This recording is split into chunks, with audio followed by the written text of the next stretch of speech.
Okay, we're going to go ahead and do a z-test on proportions. So, in 2014, 52.4% of students entering Fresno State received a degree. Is this percent different for Latino students if we know that 392 of the randomly selected 800 Latino students received a degree within the first 6 years? What can be concluded at the 10% level of significance?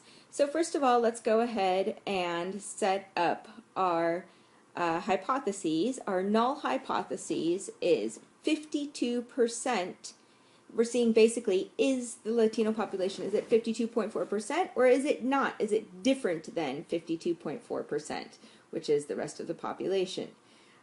Okay, so our sample proportion is x over n, or p hat, which is 392 over 800. That's 0.49 or 49%.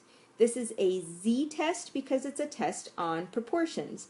Since it's a z-test, we can draw a normal curve. This is a normal curve for p hat. In other words, if we collected all possible random samples of 800 Latino students at a time, these are the different proportions that we could get. Well, the mean of all of the proportions would be assumed, the null is true, assumed 52.4%. Let's assume it's the same.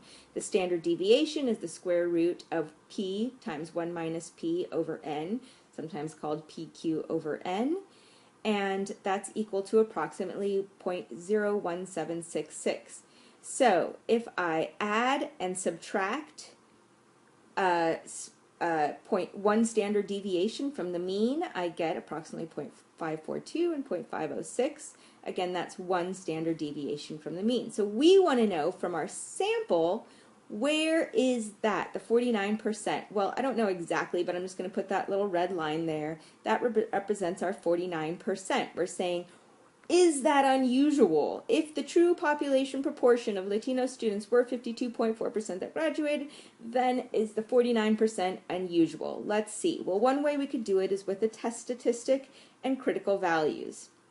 So the test statistic comes from the sample. It's z equals p hat minus p over pq over n. In this case, we have 0.49 minus 0.524 over the standard deviation. That gives us negative 1.93. But then the question is, well, where did we decide our cutoff values were? That comes from alpha. So the cutoff values, or the critical values, came from the significance level, or the alpha equals 10%. So that's 90% in the middle. Because it's a two-tailed test, we have 10% over 2 on each side. So one way we can find the critical values is to do inverse norm of 0.05. That's negative 1.645. So that's a positive and a negative, negative 1.645 and positive 1.645. I can see that my critical value lies to the left of this. All right, so because the test statistic lies in the critical region, I can also say it falls to the left of that critical value. We are going to reject the null. That's unusual. We're saying that's too unusual. All right, so if I were to look at this in terms of a p-value, so by the way, I'm done with this. I say reject the null. Yes, there is a difference. But another way to look at this, sort of the other side of the coin, is to look at the p-value, which most of your calculators will also do.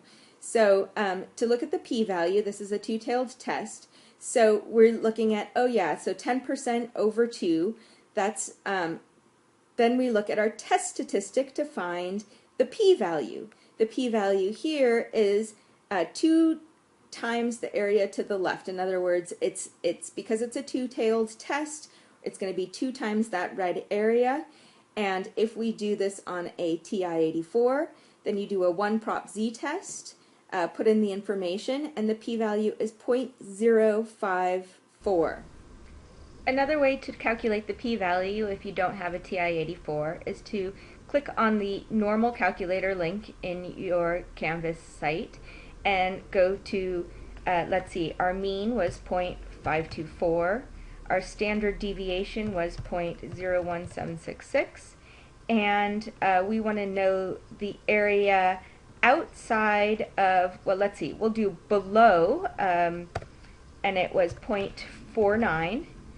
I'm going to recalculate, but again, we said that the p-value, because it's a two-tailed test, is twice this area, so it's 2 times 0.0271, 2 times 0.0271, which is 0.054. So there's your p-value using a normal calculator, just free online. Our conclusion is we reject the null. What was the null? The null was that the proportion is equal to 0.524. We're rejecting that. So we're saying there is sufficient evidence to show that the alternative is correct. In other words, there is sufficient evidence to show that Latino students have a different graduation rate than other students at the 10% significance level.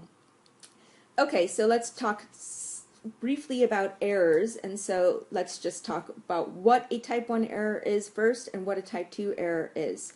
A type 1 error is to reject a true null, and a type 2 error is to fail to reject a false null. Alright, so what would that mean in this case? In this case, to reject a true null, which is possible, by the way, because we rejected the null, and it's possible that we made an error. So it's possible to say that the graduation rate is different for Latino students when it's actually not different. So that's the error we would have made in this case if we made an error. If we failed to reject the null, then we might have made the error of a type 2 error, which is that we fail to show that there is a difference when actually there is one. So we failed to show a different graduation rate for Latino students when there actually was one. So in this case, again, we could have made a type 1 error, and because we don't know. And the possibility or the probability of a type 1 error is alpha. That's the probability that we say that there's a that the group was different when it actually wasn't.